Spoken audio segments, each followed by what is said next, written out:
سارعوا إلى مغفرة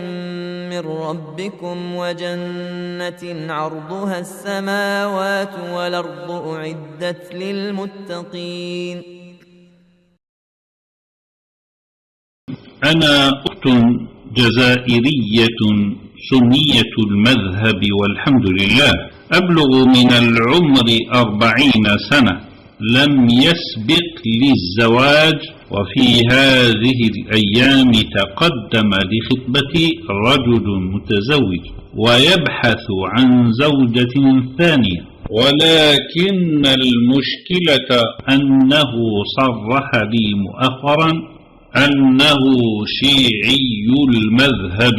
رافضي المشرب، وأنا اليوم في أشد الحيرة من أمري، ولا أخفيكم بأني لا أعرف ديني بصفة كافية، وقد يستغل جهلي بالتشكيك في معتقداتي، فأسألكم المساعدة والنصيحة، وجزاكم الله عني كل خير. الحمد لله رب العالمين، والصلاة والسلام على من أرسله الله رحمة للعالمين، وعلى آله وصحبه وإخوانه إلى يوم الدين. أما بعد، فيحرم على المرأة السنية الموحدة أن تنكح رجلا رافضيا مشركا مضرا بالدين والتوحيد، ويحرم أيضا العكس، فلا يجوز للسني أن يتزوج رافضية مشركة لقوله تعالى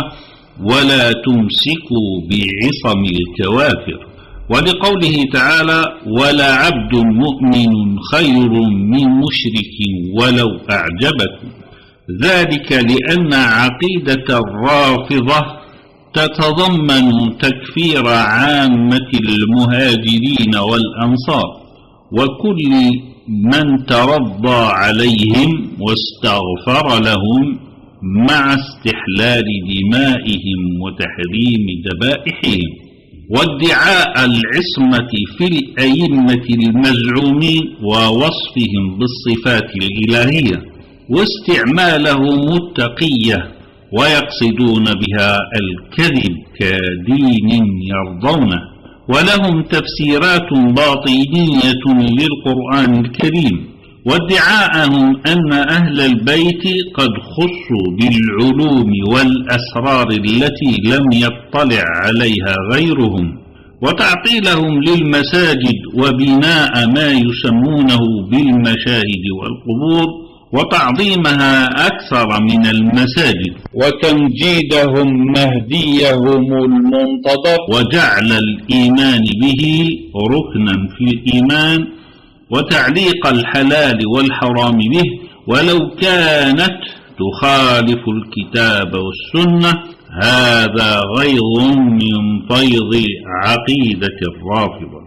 والواجب على المرأة أن تقي نفسها من النار، لقوله تعالى يا أيها الذين آمنوا قوا أنفسكم وأهليكم نارا،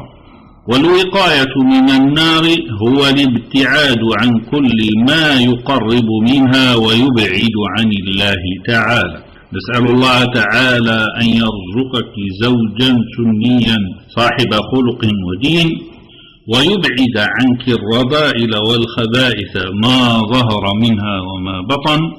وآخر دعوانا أن الحمد لله رب العالمين، وصلى الله على نبينا محمد وعلى آله وصحبه وإخوانه إلى يوم الدين وسلم تسليما. سارعوا إلى مغفرة من ربكم وجنة عرضها السماوات والأرض أعدت للمتقين.